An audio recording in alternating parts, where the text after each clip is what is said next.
loob na malaking bahay ang nalawak na bakuran, mataas na pader pinapaligiran at nakapilang mga mamahaling sasakyan, mga patay na laging bulong ng bulong, wala namang kasal pero marami ang nakaparong. Lumakas man ang ulan ay walang butas ang bubo, mga pratong kutsara na hindi kilalaon kung tumatangkanin ni Simotis na nasa kahon at kahit na hindi pasko sa labisa ay mayaman at sigurong manirahan sa bahay na ganyan. Sabi pa nila ay di kumuri matatagpuan ng tao na nagmamayari ng isang upuan at napagpapag pinakaagawan. Kaya naman di niya pinakakawalan kung magkikita ko lamang siya ay ang isisigawan.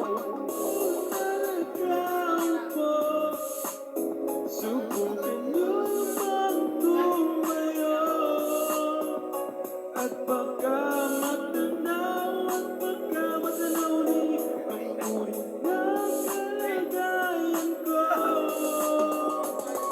Mawalang galang na po sa taong nakaupo, alam nyo papantakal ng bigas na pinitipuno ang iting ng bahay namin na pinagtaping-taping nero sa gabi. Sobrang init na tumutunaw ng ilo, di kaya pilunod pang ilagay sa inumin, pinakulong tubig sa lumang na uring-uling-uling gamit amang magpanggatong na inan na lang sibigusinan sa uma, kaya kapan nyo ang ikinay na may kayaman ang isa ka na.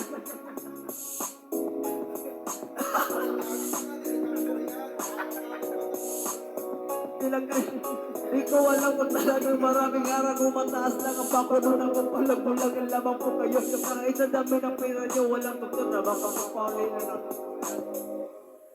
Masyadong halata, bato-bato sa langit, ang mataba ay mapagali. Bato-bato sa langit, matamaan ay huwag masyadong halata. Huwag masyadong halata. Huwag kang masyadong halata. Huwag kang masyadong halata.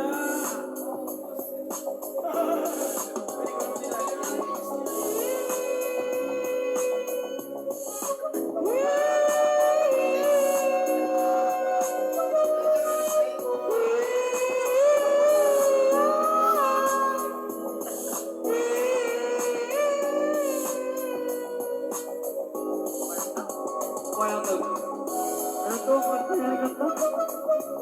Ang rap.